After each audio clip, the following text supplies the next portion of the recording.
Cloudcast Media.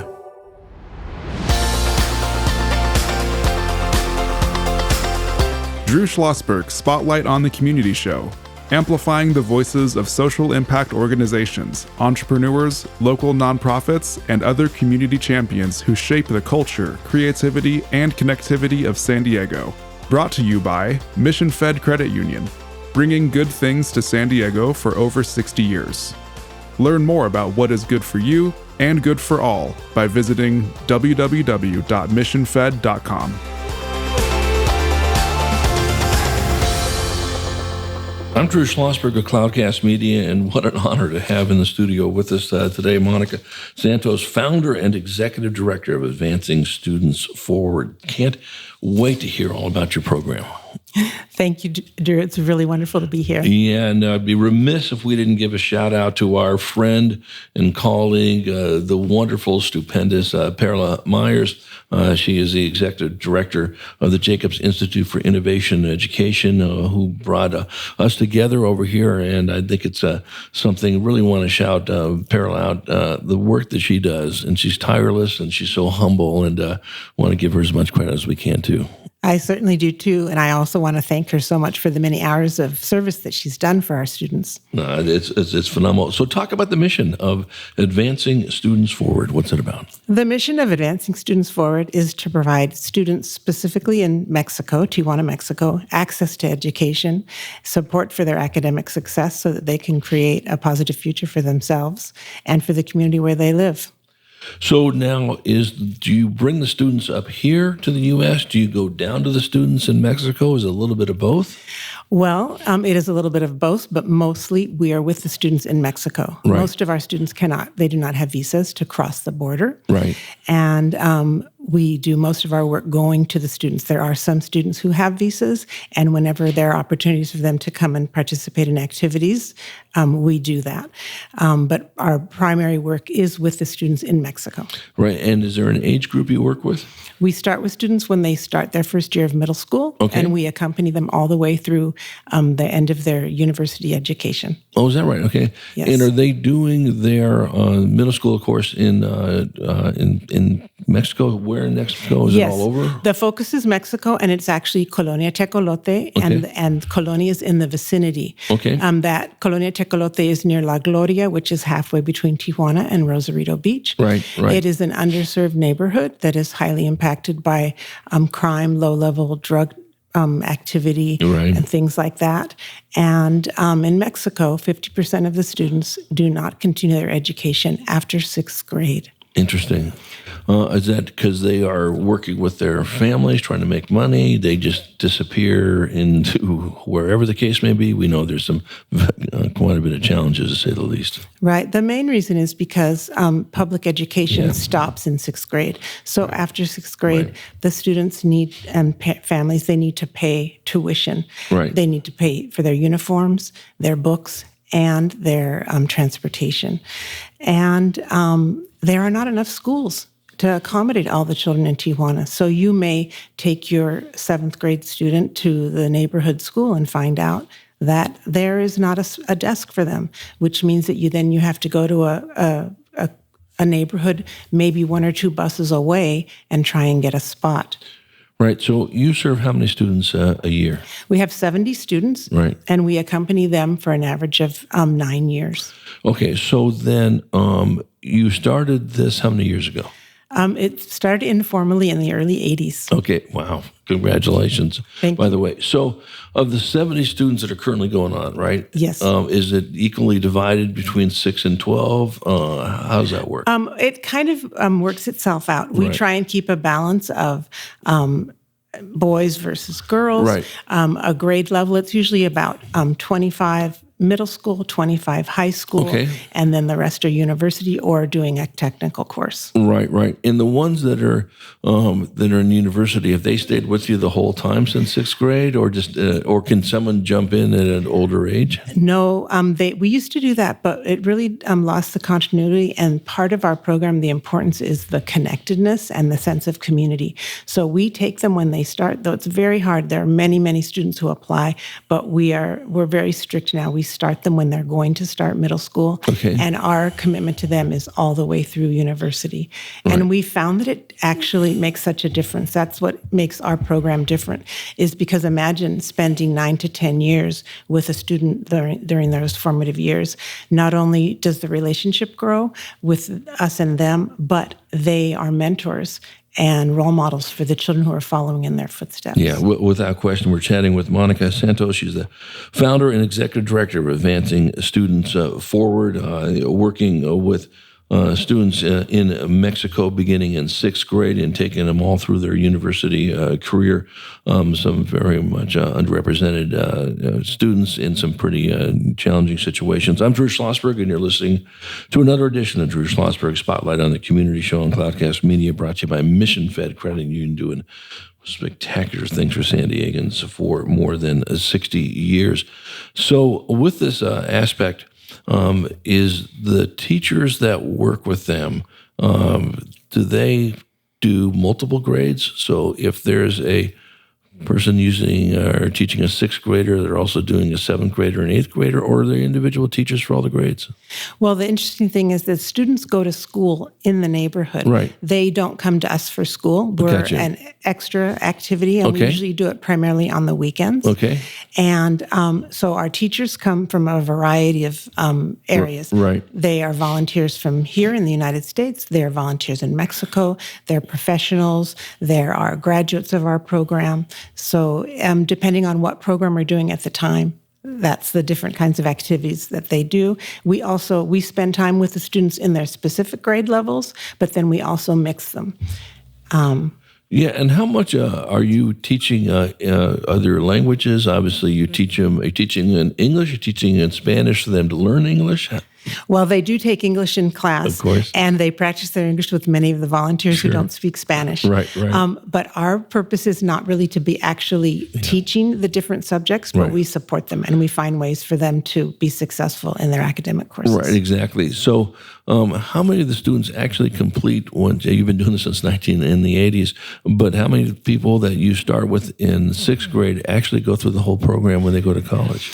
Well, we have a very, very excellent return rate. That's great. And completion rate. There is, we have our first university graduated in 2001, and we now have 34 university That's graduates. fantastic. Hundreds of students have finished high school. Unfortunately, the universities in Tijuana are impacted. Right. And there are very few public universities that are affordable. And our students need to work while they're still going to school.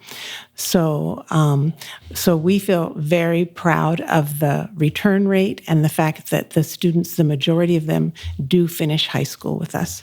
It's above 95%. Right, exactly. So 34 have gone to college, you said? Yes. Okay, that's terrific. Do any of them make it their way across the border and now take jobs here in the United States? Yes. Jorge Guzman is one of our university graduates. He is an engineer. He worked for Medtronic in Tijuana. Okay. They then transferred him to Connecticut right when COVID hit. Imagine moving to Connecticut, a new country, a new job in that. And he now works for Illumina, right? Not too far away from here. No, that's very exciting. So, Monica, is a lot of this, is it a resource issue? You raise funds through what? Grants, foundations? Exactly. Anywhere we can. Right, exactly. And really, there's absolutely nothing that means that, no, if I can sell that and it's legal, I'm doing it, and so forth. But if does any of the money come from grants from the Mexican government, or does it come from on our side of the border at all? Most of it is from the United States of America. US, right? We up until recently, I was the only paid employee, and so our capacity is kind of low in regards to doing that more. But we intend to. Right. No, I think that's terrific. And what are the things that you work with? I know you help them with their schooling work, where this is more of an after-school gig, or on the weekends you were mentioning, I think. But are you working with them on helping them get through some of their classwork, or are you teaching them different skills, life skills, work skills, socialization skills, all of the above? We do all of the above. We focus on, so when the students meet monthly, Right. and there's 70 kids, they're divided into 6 teams. And the teams are mixed up with grade level so that the university students are the leaders and they mentor and they guide. They also run the meetings. The meetings have a variety of focuses depending on what the students' needs are. Right. And we are creating a cyclical curriculum so that it repeats, so that the students from one year to the next, it builds on it Right. according to their grade level and according to their needs at the time. So we have there's a programs that focus specifically on academics so that they can be successful in school, helping them with their study skills, with their public speaking, with how to get support from one another, things like that. And then we have a whole enrichment aspect. With enrichment, we want to expose them. They live in a community where they're very isolated in many ways. Because of the crime and things, the parents are hesitant to let them venture out. Right. So, for instance, many of them, when we take them to the beach, it's the first time they've ever been to the beach, even though the beach is less than half an hour away. Yeah. They live in a vibrant city. Tijuana is a bustling metropolis.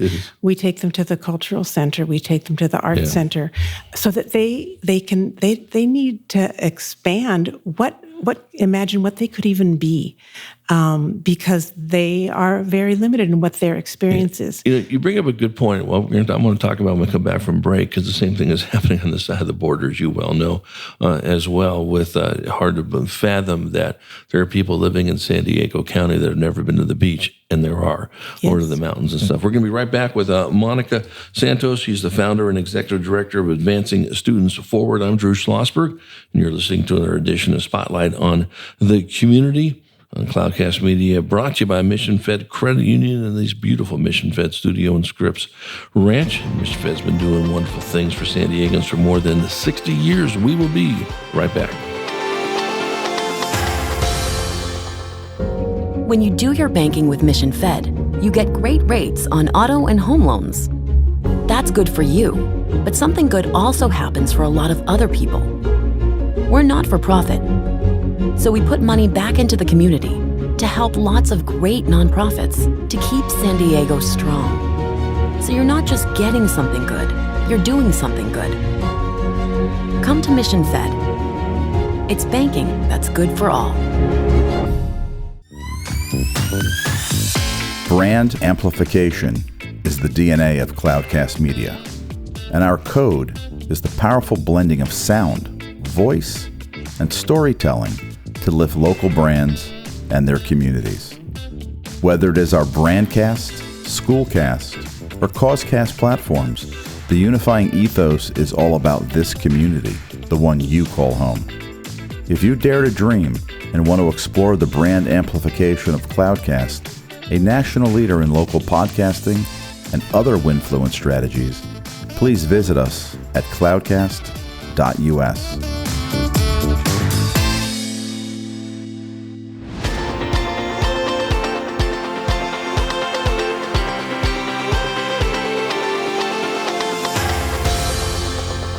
I'm Drew Schlosberg of Cloudcast Media, listening to another edition of Drew Schlosberg Spotlight on the Community Show, brought to you by Mission Fed Credit Union, doing wonderful things for San Diegans for more than 60 years. We are chatting with Monica Santos, founder and executive director of Advancing Students Forward, that has been just doing wonderful things from those students, underserved neighborhoods in Mexico. What's the exact neighborhood again? Colonia Tecolote. Right, exactly. Been doing this. The organization was founded in 1984, and you're the founder. And unbelievable! You'll be celebrating your 40th year next year, and bless your heart, for doing this. What got you an education? Why are you so passionate about this? Besides the fact that you're doing great things for these kids. Well, I've always loved children. I'm the oldest of 6 children. Okay. And so I grew up in Los Angeles, and I became a teacher I went to Loyola Marymount University. And as I was approaching graduation, the bilingual education was just starting, and I wanted to be a bilingual teacher. The problem was that my Spanish was not very good. Spanish is not my first language. My grandparents are from Ecuador, and so we heard Spanish at home, but we didn't really speak it. And I'd always wanted to do service, and I started putting those things together. How can I improve my Spanish so that I can pass the bilingual test and become a bilingual teacher? And I reached out to some friends, and they took me to Hogar Infantil La Gloria, which is an orphanage in La Gloria, Tijuana, very close to Colonia Tecolote. And I went as a volunteer. My intention, graduating from college, coming with all this knowledge and experience, the intention to help the children there. And they dramatically changed my life. Not only did they teach me Spanish, but they dramatically changed my life and the whole course of my life. Where'd you grow up in L.A.? In Palos Verdes. So I grew up a little north of you, up in the west side of L.A., and went to Pacific Palisades High School. Oh, cool. Yeah, they mix us up a lot. Palos Verdes and Pacific Palisades. Oh, you went to Palos Verdes. No, I said Palisades. You're 100% correct. So we're both Los Angelinos, if that's the right word, on that. And Loyola Marymount, that's right next door to UCLA, if I'm not mistaken. You're right. And so yeah, and that's a great university as well. You know, what a credit to you. You know, in my former business, the newspaper business, we'd have a thing we call churn. Is that how many people did we have to go rewrite their subscriptions? And at the time, you know, so it was 67%. We had to keep on getting them to come back. Okay. Here you are, have an 80% return rate for people going from one school year to the other. That is phenomenal. It's more than 95%. It's 95%. Okay, good. 95%. That's even better. That's fantastic. What do you attribute that to? Well, I attribute it to the fact that we really, really care. I learned very early on, though, the problems that they face and the challenges of trying to help these students complete their education are very challenging. It's really, really quite simple what makes a difference. And if you just look them in the eye and you let them know that you care and that you're there for them, it makes all the difference in the world. Well, listen, that reforms to are actually, it's something that you can see with our students here on this side of the border with foster kids, with kids in Timbuktu, all over the world. It's a human trait. We all know that. It's amazing how many times adults don't practice that trait as well. And you're right. Once you gain their trust, then anything can happen, and vice versa. And you know, one of the things I loved, I mean, I'm sure you've learned as much from them as they've learned from you, to say the least, on this. Now, are you there?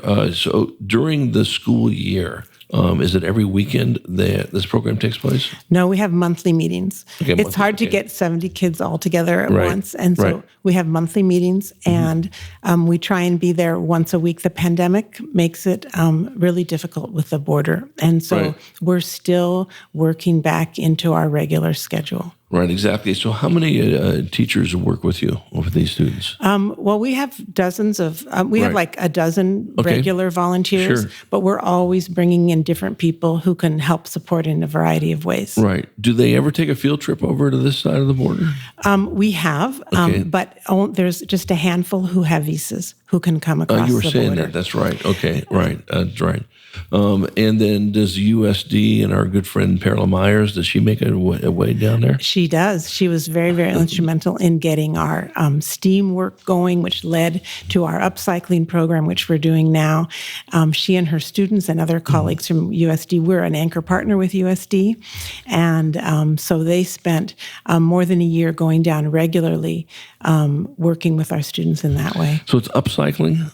Yes. What is that? We, in conjunction with USD and the Estuary and an organization called Waste for Life, we are learning and teaching the children how to combine plastics that are not recyclable, that end up in our landfills and in our oceans, combining those with another organic material, pressing them in a heat press, which creates a laminate, and then they make another product with that. Right. So what can our listeners do to support your efforts? Obviously, raising money is good, Yes. and so forth.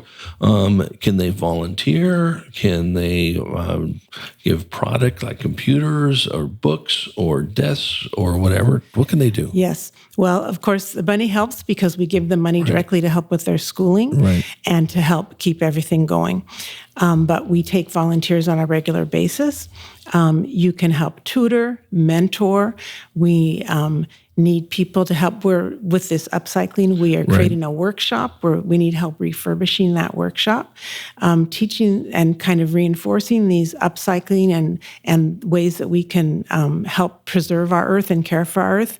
We're always collecting supplies.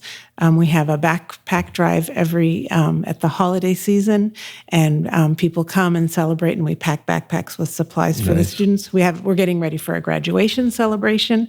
They can help us with getting graduation gifts for the students and help us with the food for the party, things like that. So is there a website people can go to? Yes, our website is advancingstudentsforward.org. Yeah, what a great program. And certainly with that success rate, which is off the charts, 95% of them, go ahead and go on to the next grade and so forth, and then continue with their schooling in the university system. And those are just remarkable numbers. Obviously, they have a lot of faith in the great work that you do. And where do you see the organization in 10 years from now?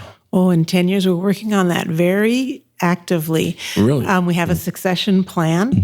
And so we really, right now, what our efforts are getting the word out, because we've been very small. Our work has been mighty, but we've been small.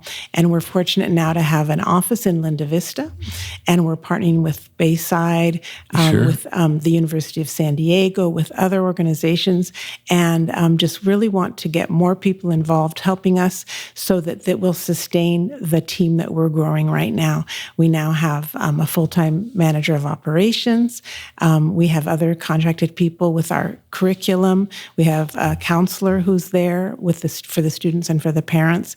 And so I imagine not only will the work be going on in Colonia Tecolote, but I imagine that it will continue to live on beyond me and in other neighborhoods as well. No, listen, I think it's fantastic. Thanks and congratulations in advance of your 40th anniversary next year. That is just absolutely exciting. What I'd love to do is, and I don't know if we can do this. Let's be creative, okay? Do they have internet services where they are? We do, okay. Yes. Well, why don't we do this? We'll talk to my business partner, Charles, about it. Why don't we, the next time you're on, have some of them hooked up via Zoom? Okay? That would be beautiful. And we'll talk to them. You'll talk to them. I can interview them on the show, and they can tell all the great things they're doing. What do you think? I love that idea. We're going to make that a plan, all right? Okay. Thank you very much. That's great. My pleasure. Well, Monica, we're looking forward to having you make a return appearance, of course, to one of your students, and anything we can do, reach out to us. With our listeners are very benevolent and generous in their time and their treasure and their talent. And just what an honor to talk to you, and I can't wait till you have you back on with one of your students. Thank you very much. Thank you for doing all you do to illuminate the work of the nonprofits in our area. Well, you're very kind, and it's my honor. We're chatting with Monica Santos, founder and executive director of Advancing Students Forward. I'm Drew Schlosberg, as you've been listening to another edition of Drew Schlosberg Spotlight on the Community Show on Cloudcast Media, brought to you by Mission Fed Credit Union, continuing doing great things for San Diegans for more than 60 years, and we hope you enjoyed the program. You've been listening to an episode of Drew Schlosberg's Spotlight on the Community Show, amplifying the voices of social impact organizations, entrepreneurs, local nonprofits, and other community champions who shape the culture, creativity, and connectivity of San Diego community. Brought to you by Mission Fed Credit Union, bringing good things to San Diego for over 60 years. Learn more about what is good for you and good for all by visiting www.missionfed.com.